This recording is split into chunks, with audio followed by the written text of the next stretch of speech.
guys, it is Tanya, and welcome back to the channel, and welcome back to another speed build and to another installment of the Squish. We, of course, are back building another tiny house today, and I wanted to experiment with platforms and see how close to a true tiny house loft we could make. Of course, if you don't know what that is, a tiny house loft in real life is usually where the sleeping space is. It's usually not in The Sims, wouldn't be a full wall height. It's kind of a crawling space most of the time, and it's just a cozy place to go ahead and sleep. A lot of the time they are not full wall height. Sometimes they can be, but I was going for the more common version that I see in a lot of tiny house tours online. Obviously that is not entirely possible in the game, but since we have platforms now, I sort of wanted to see how close we could get to that and also fake the look a little bit on the outside. So these half walls and platforms I have over on the other side is supposed to mimic where that sleeping loft would reside if we could do that in The Sims. However, since we can't, on the inside I just have it a little bit different than that, and it's just on a raised platform, and I think it came out pretty cute in the end anyway. And I went for a little bit more of a modern or generic looking tiny house feel on the outside. And I actually had built this over on Twitch, and we decided that this was going to be for somebody who is really into gardening, since this is set in like the middle of the woods area in Brindleton Bay. So we add some gardening stuff outside, and I think it ends up being pretty cute in the end. And it was just a lot of fun to experiment with and see how close to a true lofted space we could make. I wish we could have true lofted spaces, but I understand that that would be a lot of new animations because your Sims would kind of have to like crawl, I guess. It would be a little odd, but I'm glad that we do have platforms now. I'm really enjoying them, even though they are quite glitchy. It's so nice to finally have like true split leveling in the game, and I can't stop using it. It's so cool. I just wish that in apartments in particular you could upload them with the platforms, but you can't. But luckily we're not building an apartment today, we're just building a tiny house. But over here I'm trying to figure out how I want to lay out, well, we're back outside now, but I was trying to figure out, okay, that's where the bed is going to go. I ended up swapping it out later for a single bed so we could fit a desk up there. I think it ends up having absolutely everything you could need, and I just love how it came out. So we're working on the outside space now. Of course, because it's a tiny house, I wanted to make sure there was a lot of outdoor living. But also, I was thinking it was for a gardener, so I wanted to make sure, there was space outside for that as well. I didn't actually end up planting any actual plants out here. I figured if you were going to download this build and play in it and actually have a gardener live here, you could plant your own things. I didn't want to choose for you, so I have some debug items down to represent the area that I thought plants would be growing in.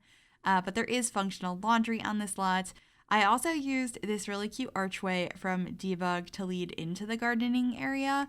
I just thought it was really pretty, and I did figure out after a long time where to put it because I'm just being indecisive per usual, and of course getting more trees and plants absolutely everywhere. I sometimes go, oh wait, no, I swapped it out for this archway. I forgot I did that. I really like that one too. That one's from Get Together, I'm pretty sure.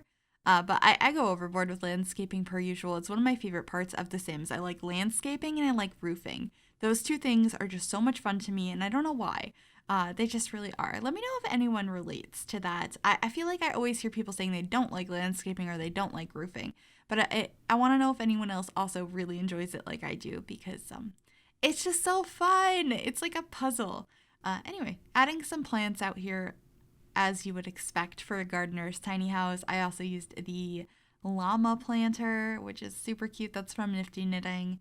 And, just getting some of these more overgrown flower beds finished up here and some greenery around some of the trees. And then I'm adding a picnic table over here. This one's from Cats and Dogs. I think it's my favorite one in the game. It's just so cute. Oh, I forgot I added a pond over there. And then this is the debug item I added down to represent where you could go ahead and do some gardening. I thought that made the most sense, so I didn't have to choose for you what you would like to plant if you guys grab this house. And then if you're just watching this because it's fun to watch it represents where plants could go either way. It was really interesting a couple speed builds ago asking who watches videos just to watch them versus to download them. So thank you guys all for your feedback on that. That was a very eye-opening, I suppose.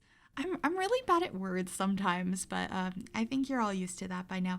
Anyway, if you are somebody that likes to download builds and you're interested in grabbing this one, it is available on the Sims 4 gallery. You can find it under my EAID, which is Gryphi, Gryphi. You can also find it under the hashtag Miss Gryphi, and I will have all of that information in the description down below. But right now we're just adding some more plants and some lighting out here. Lots of candles and string lights. I think it looks super magical, and then we are on to the inside, starting in the lofted space, which, like I had mentioned, is the bedroom. I think it came out really cute. I love this window that's taking up like the whole wall from cats and dogs, and then we're just adding a little bit of a fence here to make it, a tad bit safer. Your Sims wouldn't have actually fallen down, but, in real life, it's nice to have a little bit of a buffer. Granted, in real life, your Sims could just trip over that anyway. It's not actually that safe, but I thought it was pretty cute. And I ended up using this single bed from Eco Lifestyle. I just really liked the yellow pillow on it. I felt like it really helped this space. I like yellow against brick. Red brick with yellow accents, it's so nice. It's so nice. So that's what I did. And then I'm using this base game desk. The computer, I'm pretty sure, is from City Living, and so is the chair, a hanging plant from Nifty Knitting.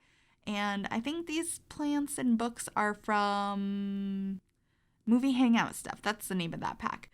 Just adding a bunch of clutter up on this desk, more of those yellow accents with those little planters on either side of the books. We're also going to be swapping out the window on the right side shortly. I end up getting rid of that and putting 2 small windows in the corner, which I think looks a lot better, and moving the plant over because there's a skylight over the middle of the loft space, so it was hanging from nothing, which is not great. Adding a little rug, and as you can see, I had grabbed a dresser from Tiny Living, but I didn't keep that in the loft space because there wasn't room for it. So it's actually in the kitchen area, and I'm using the new counters from Snowy Escape because they are so nice.